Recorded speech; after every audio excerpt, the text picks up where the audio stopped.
భోగాపురం అంతర్జాతీయ విమానాశ్రయ విషయంలో సీఎం చంద్రబాబు క్రెడిట్ చోరీకి ప్రయత్నాలు చేస్తున్నారని వైసీపీ ఎమ్మెల్సీ వరదు కళ్యాణి ఆరోపణలు చేశారు. ఎయిర్పోర్ట్ నిర్మాణానికి అవసరమైన ప్రధాన పనులు వైఎస్ జగన్మోహన్ రెడ్డి ప్రభుత్వ హయాంలోనే జరిగాయని, భోగాపురం ఎయిర్పోర్టు పనుల కోసం గత ప్రభుత్వం సుమారు 1200 కోట్లు ఖర్చు చేసిందన్న విషయాన్ని గుర్తు చేశారు. జగన్ ప్రభుత్వం తీసుకున్న నిర్ణయాలే, చేపట్టిన చర్యల వలన ఇప్పుడు ఎయిర్పోర్టు ప్రారంభానికి సిద్ధమవుతోందన్నారు. కూటమి ప్రభుత్వం అధికారంలోకి వచ్చిన తర్వాత 2 ఏళ్లలో కనీసం రోడ్ల నిర్మాణం కూడా పూర్తి కాలేదని విమర్శలు చేశారు కళ్యాణి.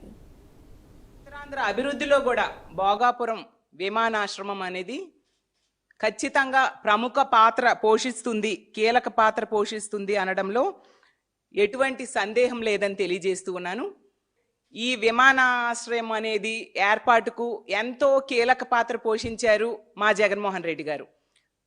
ఇప్పుడు తీసుకుంటే చంద్రబాబు నాయుడు గారు క్రెడిట్ చోరీకి చాలా ప్రయత్నిస్తూ ఉన్నారు.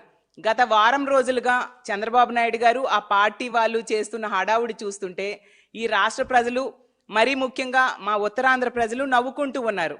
ఎందుకంటే చంద్రబాబు నాయుడు గారి క్రెడిట్ చోరీ అనేది పరాకాష్ఠకు చేరింది. 2019 ఎన్నికలకు ముందు ఒక రాయేసి శంకుస్థాపన చేయడం తప్ప చంద్రబాబు నాయుడు గారు ఏమీ చేయలేదు.